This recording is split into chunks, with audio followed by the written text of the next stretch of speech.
sholat tarawih bersama di rumah, jadi orang tua ataupun ayah menjadi imam dan makmum istri dan anaknya, dan juga berbuka puasa bersama. Nah, tapi bagaimana nih Pak Ustadz dari sisi teman-teman, kalau saya berbicara mulai teman-teman remaja ini, karena remaja-remaja sekarang mereka jangan pun di rumah, dahulu sebelumnya di musola itu masjid itu jarang yang datang gitu kan.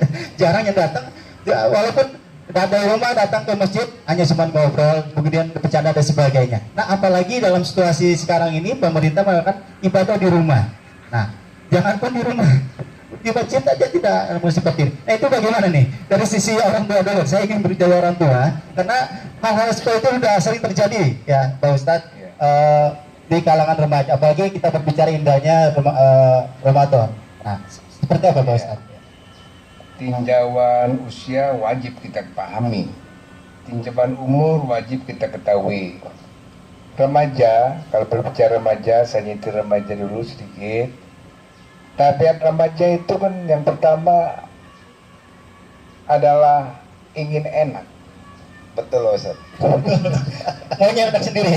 Enak sendiri. Jadi mau bebas. Jadi tidak mau ada orang yang lain mengatur, kemudian memberikan arahan-arahan, itu paling banyak menentang. Karenanya pendekatan orang tua kepada anak-anak kita itu harus pendekatan persuasif. Yang dimaksud pendekatan persuasif itu orang tua cukup memberi contoh, suri tauladan, uswatun hasanah. Kalau cuma dibilang, disuruh, diperintah, suruh ngaji, suruh sholat, sudah jauh sekarang untuk bisa dipahami. Saya seorang dosen. Saya banyak membaca kemampuan anak-anak mahasiswa-mahasiswi saya. Itu rata-rata lemah. Qiraatul Quran lemah. Kemudian hubungan sosial, keagamaan sangat lemah. Kenapa? Inilah bom baptis kita sekarang, melandanya dunia IT. Teknologi modern ini, kalau kita tidak bisa mencerna baik-baik, maka anak-anak kita tergerus semuanya. Itu dari segi remaja. Dari segi orang tua, saya yakin Rasulullah itu adalah panduan kita untuk mendidik, menterbiah, mengeduket tentang kegiatan-kegiatan manusia di dunia sampai menuju akhirat. Orang tua yang baik pasti akan memberi contoh. Memberi contoh, ingat, memberi contoh kelakuan yang baik sekarang, itu pasti nanti kita mendapatkan kebahagiaan yang sejati.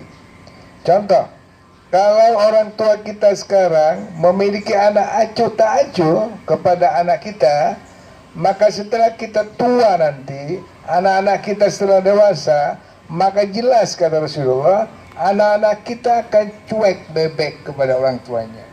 Tapi sebaiknya, andai kata orang tua sayang, kasih sayang, selalu merawat, memberi nasihat dan sebagainya, maka kelak ketika kita sudah tua, anak-anak kita sudah dewasa, pasti anak-anak kita akan merawat orang tuanya. Demikian. Nah, tadi kan sudah dikatakan bahwa manusia di bulan Ramadan ini, apalagi keluarga ya, keluarga sebagai panduan apalagi ayah dan ibu. Yang tadi berkaitan dengan tadi anak-anak remaja itu dari rumah tidak sholat, jangan pun di masjid, kan di rumah, dan di rumah masih tinggal sholat. Itu bagaimana Pak Ustadz Sarodi menanggapi hal itu? Jadi bicara taraweh, saya cuma mau bilang sama kawan-kawan anak muda, tarawih itu salah satu kenikmatan yang Allah berikan di bulan Ramadan. Bonus yang luar biasa yang Allah berikan di bulan Ramadan. Bahkan ketika zaman Rasulullah tidak ada istilah sholat tarawih. Sholat tarawih itu setelah kesini agar bisa dinikmati oleh umat-umat setelah Kanjeng Rasul, setelah para sahabat. Betul tadi dikatakan, jangankan ada corona, nggak ada corona aja. Masya Allah. Maka pentingnya tambahan ilmu untuk kita semua kawan-kawan muda, memahami Ramadan secara utuh, bahwa selain ada puasa, menahan makan, minum, hawa nafsu, di malam-malam Ramadan itu ada kebaikan dan kemuliaan yang disediakan oleh Allah. Fase pertama, awaluhur rahmah. 1 sampai 10 Allah menyebarkan kasih sayang untuk kita. Kasih sayang tidak pandang usia, dari mulai kecil sampai yang tertua. Wa ausatuhul maghfirah. Malam hari ini nanti kita ada di fase kedua, yaitu di fase ampunan Allah Subhanahu wa taala. Maka kami mengajak, ayo para remaja, para pemuda, jangan mikir soal rakaat, mau 8, mau 23, bener semua. Yang nggak bener, yang nggak sholat. Ini kan dia kejadian begini, kita debat di sebelah sono berapa, 8, yang sebelah sono 23. Dia giliran tanya, lah ente sholat kagak. Nah ini kan penyakit buat kita. Kita milih lagi di masjid ono, imamnya siapa? Oh ini lama, kita nggak jadi terawih. Nah ini pentingnya talabul ilmi. Kita pahami ilmu-ilmu amaliyah Ramadan dengan betul-betul berniat untuk ketakwaan dan mencari ridho Allah Subhanahu wa taala. Yang akhirnya wa akhiruhu itqum minan niran. 10 hari terakhir kita berharap dibebaskan dari api neraka dan lahir seperti bayi yang baru lahir di alam semesta ini. Itu rangkaiannya kawan-kawan pemuda, kawan-kawan remaja, siapapun Anda, segaul apapun Anda, mari kita tingkatkan cinta kita, berlatih kita mencintai Allah Subhanahu wa taala. Tidak kuat 23, ya kita minimal mau hadir di waktu Isya di tengah-tengah keluarga kita. Akhirnya kita ingin melaksanakan tarawih bersama-sama. Betul yang tadi dikatakan, selama tidak ada corona, malam ayah bekerja di pabrik, siang ibu bekerja di pasar. Akhirnya kita terlunta-lunta di masjid, akhirnya kita bercanda tidak mengikuti tarawih. Hari ini Allah kumpulkan kita di tengah keluarga kita. Allah mengumpulkan ayah kita yang tadinya bekerja 24 jam, shift 1, shift 2, shift 3. Akhirnya Allah mengistirahatkan ayah kita. Allah tunjuk ayah kita menjadi imam terbaik di tengah-tengah keluarga kita. Akhirnya Allah istirahatkan bunda kita, hanya cukup menyiapkan buka dan sahur di tengah-tengah keluarga kita. Dengan belayan kasih sayang mereka, akhirnya kita menjadi makmum yang terbaik bersama menuju ridha Allah, mengharap keridhaan Allah Subhanahu wa taala. Tidak selamanya seutuhnya remaja itu salah. Betul. Ya.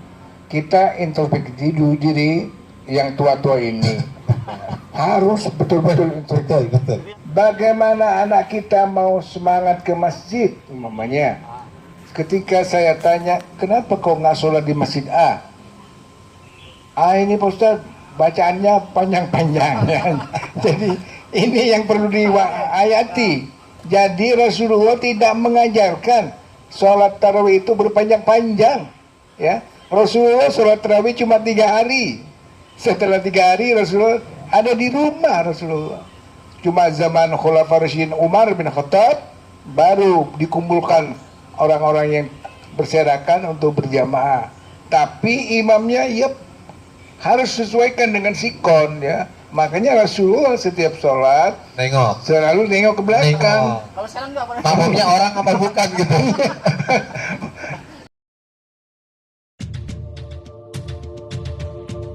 Memang kita berada pada zaman yang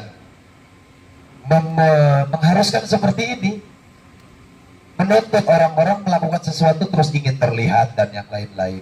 Maka tadi husnudzon kepada Allah dan husnudzon kepada sesama, mudah-mudahan orang yang melakukan itu adalah melakukan terbaik karena Allah Subhanahu wa taala. Materi, harta dan sebagainya diberikan kepada orang-orang yang berhak, bagus. Tapi ada kekurangannya beliau. Jadi antara riya dan sum'ah itu banyak yang tidak memahami. Riya dan sum'ah. Jadi saya sebagai orang tua cuma memberikan guidance ya, jalan supaya beliau tidak melenceng ke kiri ke kanan. Istiqomah dulu. Artinya kalau riya, definisi riya Rasulullah, kalau saya berbuat sesuatu, orang lain harus tahu apa yang saya lakukan. Itu kecil. untuk berbicara ria itu masih kecil dosanya. Tetapi kalau sum'atun itu sebuah kegiatan saya lakukan, orang lain tidak perlu tahu, tapi hati saya selalu berbicara. Kalau bukan saya, nggak mungkin bangsa ini ada. Maka kata Rasulullah, hapuslah seluruh amal kebaikannya.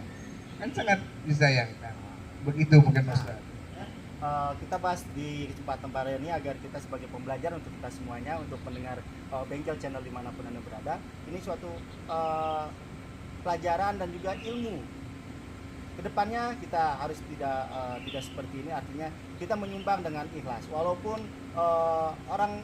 walaupun hanya 100 rupiah.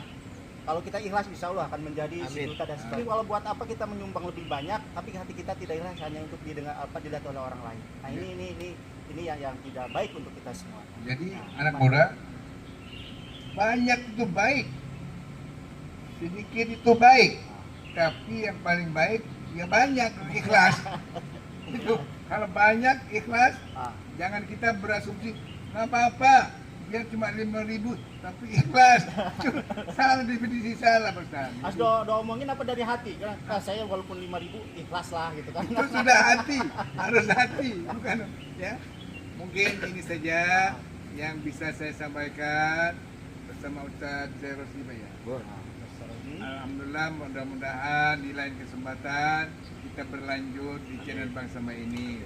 Terima kasih. Assalamualaikum warahmatullahi wabarakatuh.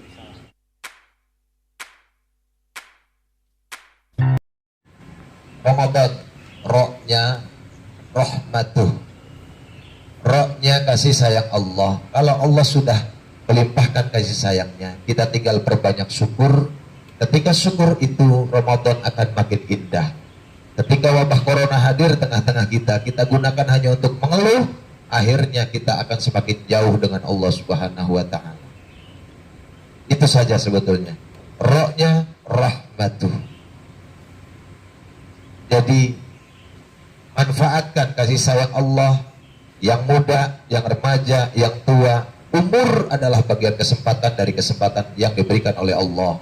Maka bersyukur, hari ini kita banyak yang tidak bekerja, banyak yang di lockdown, banyak yang di PSBB. Tapi kalau setiap waktunya kita hanya untuk mengeluh, akhirnya kita jauh dari iyyakum ahsanu amala, ayyukum ahsanu amala. Siapa yang terbaik amalnya yang dilihat oleh Allah, bukan siapa yang paling sering mengeluh di hadapan Allah. Siapa yang pandai bersyukur yang akan kemudian menikmati indahnya Ramadan. Sedikit berbagi itu betul, banyak lebih ikhlas itu lebih mulia di hadapan Allah Subhanahu wa Ta'ala.